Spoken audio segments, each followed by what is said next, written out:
বাহ, ফাইন হয়েছে। এই দেখো তো কোন ডিজাইনটা তোমার পছন্দ হয়। নিজে পছন্দ করে বানাইছো, এখন আবার আমার দেখার চোখে। শোনো, তোমার যেটা পছন্দ হয় সেটা নিয়ে অন্যটা বৌমাকে দিয়ে দিও। তুমি তো ভারী স্বার্থপর হইছো, ভালোটা বৌমাক না দিয়ে আমাকে নিবার করছো। আমার কি দিন দিন বয়স কমতেছে? কি ডাক হয়েছে তোমার? ঝুমকা পরার দিন শেষ হয়ে গেছে। শোনো, আমার সামর্থ্য থাকলে তোমার জন্য প্রতি মাসে এক জোড়া করে ঝুমকা আমি পরাই দিতাম।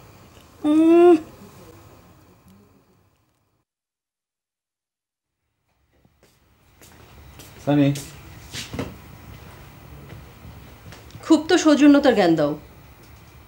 এই অজগায়ে আমাকে একলা ঘরে রেখে সারা রাত ধরে বাইরে আড্ডা দিয়ে বেড়াচ্ছ।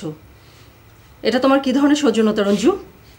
আচ্ছা সানি, তুমি একলা ঘরে থাকবে কেন? বাড়িতে দাদা যান আছেন, দাদি যান আছেন, আব্বা আছেন, আম্মা আছেন। তুমি ইচ্ছে করলে তো তাদের সাথে গিয়ে কথা বলতে পারো। কথা বললেই উপদেশ দাও, এটা তোমার খুব বদ অভ্যাস। দাদাজানের সাথে আমি কি কথা বলবো? কথা বলতে গেলেই তো সব স্থূল রসিকতা। এসব আমার একদম ভালো লাগে না।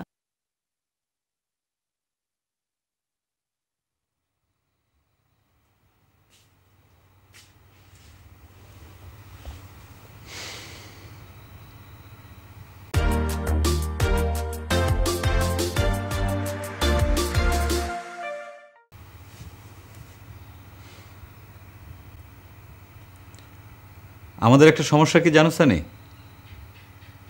আমরা খুব দ্রুত নাগরিক হয়ে উঠতে চেষ্টা করছি। একবার চিন্তা করে দেখো, তুমি স্থূল রসিকতার মানুষ হিসেবে যাদেরকে তাচ্ছিল্য করছো, বড়জোর 2 বছর কি 4 বছর, তারপর তুমি হাজার চাইলেও কিন্তু এই জেনারেশনকে খুঁজে পাবে না। তাদের কাছ থেকে কি তোমার কিছু শেখার নেই?